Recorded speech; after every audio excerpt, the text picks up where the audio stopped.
La ville de La Chute a hissé fièrement le drapeau représentant la grande semaine des tout-petits qui se déroule du 20 au 26 novembre, comme en témoigne le maire. Très content de vous voir ici en si grand nombre avec les partenaires, Maison de la famille, Centre de pédiatrie sociale, les jeunes de l'École Saint-Alexandre, bonjour. À vos petits drapeaux, vous êtes cute, honnêtement, très content.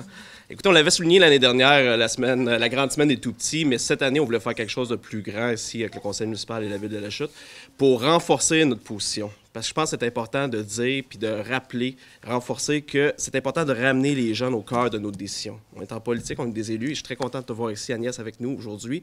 Mais il faut toujours penser aux générations futures lorsqu'on prend des décisions parce que ça a des impacts. Donc oui, on travaille pour aujourd'hui, mais en prenant en considération les impacts de demain. Vous savez, les jeunes d'aujourd'hui, c'est les adultes de demain. Donc, si on est capable de faire des actions pour leur permettre de s'épanouir en toute équité et en toute justice, bien, on va créer une communauté qui est saine et en santé pour tout le monde. Donc, c'est important d'avoir des actions comme ça. Et nous, à la Ville de La Chute, bien, on vient investir aussi massivement de plus en plus avec le service des loisirs pour les activités pour les jeunes. Et on participe à toutes les initiatives avec les organismes municipaux également. Notamment, cette semaine, nous avions beaucoup d'activités prévues pour la semaine. Malheureusement, il y a quelques impacts suite aux événements. Mais vendredi, je vous inviterai en grand nombre à venir au mini-heure de compte de 18-36 mois à la garderie en milieu familial et citoyenne à 9h30. Les informations sont sur notre site web. Et à l'atelier d'éveil à la lecture à 10h30 également. C'est pour les 0 à 18 mois. Nous avons également une programmation qui va sortir très prochainement. Vous allez la voir à la maison et en ligne. Donc, c'est la programmation loisirs hivernale. Et vous allez voir, je ne commencerai pas à lire toutes les activités qu'on a prévues, mais il y a beaucoup d'activités pour les jeunes et les familles à l'intérieur. Donc, je vous inviterai à le consulter en ligne ou en version papier également. Bernard Bigradoni faisait référence aux grèves reliées au milieu de l'éducation et de la santé qui se déroulent à travers le Québec cette semaine. De son côté, la députée d'Argenteuil tenait à être présente afin de célébrer les 509 000 enfants de 5 ans et moins au Québec. Très heureuse d'être avec vous aujourd'hui là, pour la levée de ce drapeau-là, parce que c'est ça qu'on fait aujourd'hui. C'est la grande semaine des tout-petits. J'aime ça, le mélange. Donc, la 8e édition. Très heureuse. Tu sais, c'est un moment, cette semaine, même s'il y a plusieurs activités à travers le Québec, c'est un moment, comme l'a bien dit, c'est un moment pour prendre une pause, pour réfléchir, mais surtout se dire qu'il faut se rassembler. C'est la priorité, les tout-petits. C'est un peu le message qu'il faut passer. C'est une belle semaine. C'est à travers le Québec qu'il y a plusieurs activités. L'objectif, c'est de rassembler les forces vives du milieu, notamment dans chacune des communautés. Agnès Grondin vise ainsi le Centre de pédiatrie sociale en communauté d'Argenteuil ainsi que la Maison de la famille au cœur des générations d'Argenteuil. Dans le fond, c'est une grande semaine pour célébrer les tout-petits, puis aussi leurs droits. Puis cette année, le visuel de la grande semaine des tout-petits, c'était vraiment axé sur les droits des tout-petits. Et puis, nous, c'est vraiment important pour nous, au Centre de pédiatrie, on promouvoit à la base les droits des enfants. Donc, on était très heureux ce matin d'être ici à la bibliothèque de la Ville de La Chute pour le lever du drapeau avec tous nos partenaires et les petits de l'École Saint-Alexandre. La Maison de la famille, il y a déjà quelques années, on avait statué en table jeunesse que la Maison de la famille deviendrait la vigie des 0-5 ans. Donc, on doit s'assurer que les 0-5 ans sont au cœur des décisions qui sont prises dans Argenteuil, que ce soit à la table jeunesse municipale, régionale. Alors, pour nous, le 0-5 ans est très, très important parce que c'est les adultes de demain.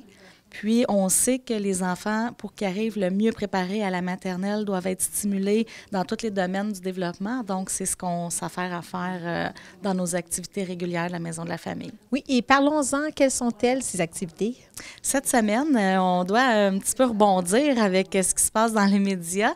Donc, nos activités courantes vont se faire à la Maison de la famille, mais on a dû un petit peu repenser notre halte, qui est la fratrie, qui est normalement à l'école, va être dans nos locaux cette semaine. Alors, c'est sur ça qu'on travaille beaucoup là, cette semaine à voir toute cette fratrie-là débarquer chez nous. D'accord. Et puis, mais en temps normal, parlez-nous un peu de ce que vous faites au quotidien, des activités qui s'y déroulent. Parfait. Eh bien, je vais vous les énumérer par journée parce que c'est comme ça que j'ai réussi à tout m'en rappeler. Les lundis matins, on a une activité qui est vraiment sur le développement global de l'enfant pour une entrée scolaire réussie. C'est un projet avec le CIS qui est très, très ciblé sur certaines habiletés à développer. Donc, c'est un groupe fermé. Il est là jusqu'au mois de décembre, déjà bien enclenché. On est à mi-parcours.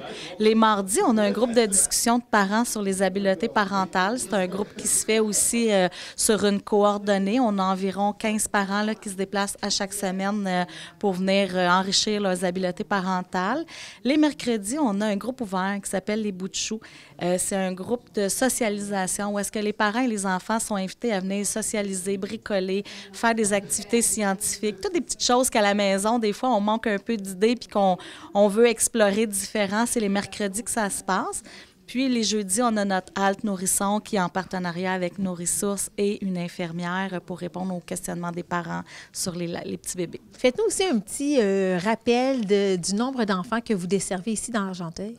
On dessert de plus en plus d'enfants. On dit toujours environ 250, mais ce chiffre tend à augmenter. Là, je pense qu'on est plus autour de 270. On a eu, dans l'année 2023, l'arrivée d'un nouveau médecin. Donc, ça nous a permis de vraiment prendre les enfants qui étaient sur la liste d'attente et d'en voir de plus en plus. Donc, on a des suivis assez réguliers maintenant là, avec nos petits qui peuvent venir voir le médecin. Et quels sont les services que vous offrez? Dans le fond, on offre des services en langage, l'orthophonie communautaire, qui est un projet de la table jeunesse. On offre aussi le lundi, les mercredis, de l'aide aux devoirs pour les enfants après l'école qui ont des difficultés là, académiques. Le mardi, on a des groupes du mardi. On a un groupe aussi une fois par mois sur le droit des enfants. C'est sûr qu'on offre toujours des suivis individuels, là, les enfants qui en ont besoin, soit avec une psychoéducatrice ou une travailleuse sociale. Là, donc, on a toutes sortes de suivis adaptés à leurs besoins. Puis la nouveauté qu'on a cette année, c'est les activités de musicothérapie. Parfait. Et cette semaine, est-ce que vous avez prévu des activités spéciales? Mais cette semaine, malheureusement, on a annulé nos activités parce que les profs sont en grève, donc on ne va pas chercher nos petits à l'école. Fait que c'est malheureux parce que notre groupe du mardi, c'est le groupe du droit des enfants, mais on va essayer de se reprendre dans d'autres activités pour célébrer ça avec eux. Et il y a également la guignolée. Oui, dans le fond, le 16 décembre, c'est un samedi. C'est notre guignolée, c'est la guignolée de la Fondation du Dr Julien. On se joint en même temps tous les centres pour faire la guignolée. Nous, on ne ramasse pas de denrées ni de sous pour de l'aide alimentaire. C'est vraiment des sous à la mission. Donc, l'année passée, on a ramassé 25 000 $. C'est un peu encore notre objectif cette année. Donc, nous serons sur les coins de rue à La Chute, près du Jean Coutu du Top Shot, là, la lumière sur la rue principale et devant le pont à Grenville, le pont pour aller à Hawkesbury. Donc, on va être là toute la journée le 16 décembre, mais c'est aussi possible de faire un don en ligne sur notre site Internet cpscargenteuil.org. Quel est le portrait de la situation dans Argenteuil pour les petits 0-5 ans? Est-ce qu'on doit s'en inquiéter? Est-ce que ça va quand même bien? Quel est le portrait?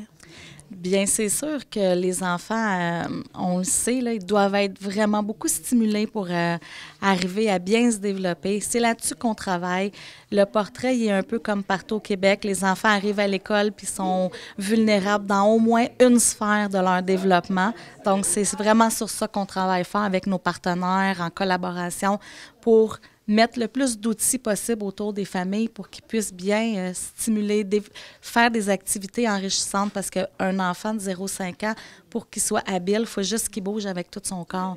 C'est des jeux, c'est courir, kicker un ballon, lancer le ballon, attraper une balle. C'est vraiment sur ça qu'il doit travailler là, pour une entrée scolaire réussie.